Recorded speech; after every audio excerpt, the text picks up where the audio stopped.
Bonjour à toutes et à tous, voici l'analyse du Bitcoin et du CAC 40 pour le mercredi 17 janvier. Un petit point sur le Bitcoin qui évolue un petit peu comme on s'y attendait, avec une phase de consolidation, voire même de franche baisse probable. On se méfiait, hein. Rappelez-vous quand je disais fin d'année dernière que j'étais très étonné que des gens non enclins à venir en bourse liquider leur PEA ou leur livret A pour acheter du Bitcoin, souvent signe de point haut majeur, voire au moins intermédiaire. Compte tenu de la baisse de ces dernières heures, on va certainement différer à pas mal de temps une reprise en direction, voire même le débordement des 20 000 $. On a même, si on applique vraiment des règles de chartisme, on a cassé cette zone ultra importante que je définissais depuis quelques semaines autour des 12 400 $. La rupture de cette ligne de support ou ligne de coup éventuellement d'une structure en double sommet, mais également le support lié à ma bande bleue, la rupture de l'ensemble finalement de ces supports a entraîné une vague de baisse importante et comme par hasard sur la zone de support suivante que l'on définissait autour des 10 000 $, qui correspond également à un retracement en 50% de la vague de baisse de hausse de 2017. Il y a une forte probabilité que cette baisse en appelle une autre.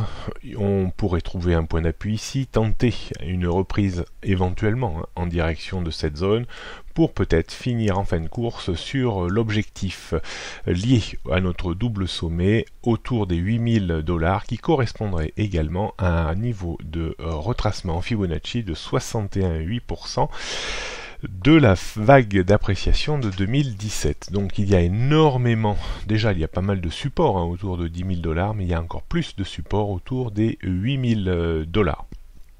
Pour rendre caduque cette structure un petit peu nocive, il faudrait réintégrer rapidement les 12 400 $. Je pense que viser les 20 000 $ semble maintenant très prématuré et très hypothétique. Voilà ce que l'on pouvait dire ce matin. Le consensus encore ultra haussier de fin d'année a eu une fois de plus tort. On jette un coup d'œil maintenant sur le CAC 40 qui reste toujours parfaitement bien coincé dans cette zone d'évolution depuis une grosse semaine maintenant, bloqué par le sommet annuel de 2017 autour des 5535-40 points et supporté par ce niveau très important autour des 5475 points. On a balayé hier, du reste, le haut de cette résistance et le bas du support. On va être attentif dans les prochaines heures et dans les prochaines journées au comportement maintenant de l'indice entre 5505 et 5475 points. La rupture de 5475 points entraînerait une baisse sur les 5430 points, voire 5400 points, et un débordement des 5515 points réinstallerait bien sûr le CAC 40 dans cette zone d'évolution que l'on a définie. On reste toujours sous pression puisque l'euro reste fort, le pétrole reste tendu, l'or reste tendu, le CAC 40 ne tient que par un fil, comme je le disais depuis quelques jours, le fil de Wall Street, et on a vu hier que dès que Wall Street a commencé à corriger un petit peu, eh bien le CAC 40 n'a pas tenu et n'a pas poursuivi sa reprise. On jette un coup d'œil sur les repères techniques du moment. Donc 5505 points, c'est la résistance du jour qu'il faudra surveiller. Au-dessus, on retrouverait cette fameuse zone 5520-5540 points. En termes de support, on surveillera les 5475 points. En dessous, on aurait une dégradation un petit peu plus significative, sans pour autant que ce soit vraiment dramatique, puisque notre tendance haussière de court terme reste toujours ferme au-dessus des 5400 points. On passe, pour terminer, au CAC 40 en données 15 minutes. On voit hier le balayage de la totalité du range, 5535, 5475 points. Vous pouvez le voir sur un graphique, dès que Wall Street a piqué du nez, eh bien le CAC 40 a piqué du nez.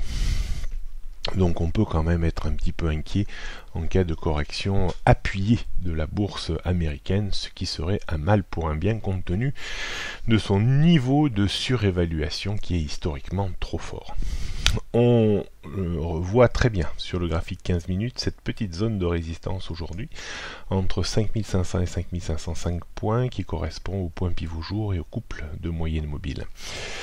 On surveillera bien sûr la rupture éventuelle des 5475 points qui entraînera une vague de baisse plus importante. Si on arrive à déborder les 5505 et à reprendre appui autour du point pivot, alors rien n'exclura un retour à proximité de la zone de résistance qui occupe l'indice depuis quelques jours maintenant, 5520-40.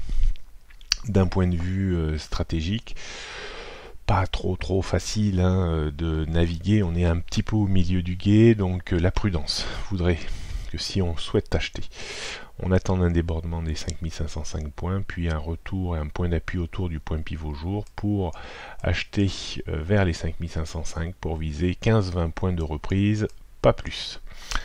On travaillera bien sûr la rupture des 5475 points, un peu confirmé quand même pour éviter un bear trap, piège à vendeur, pour viser également une baisse d'une quinzaine ou une vingtaine de points avec des stops alignés à 15-20 points. Est-ce qu'il faut tenter de vendre à découvert? On surveillera autour de l'ouverture, 9h, 9h30. Si on bloque contre le point pivot jour, on pourra vendre un petit peu, histoire de chercher une quinzaine de points à la vente, avec un stop bien sûr au-dessus des 5505-10. Voilà ce qu'on pouvait dire aujourd'hui. Vous pouvez me retrouver sur BFM Business à 10h30.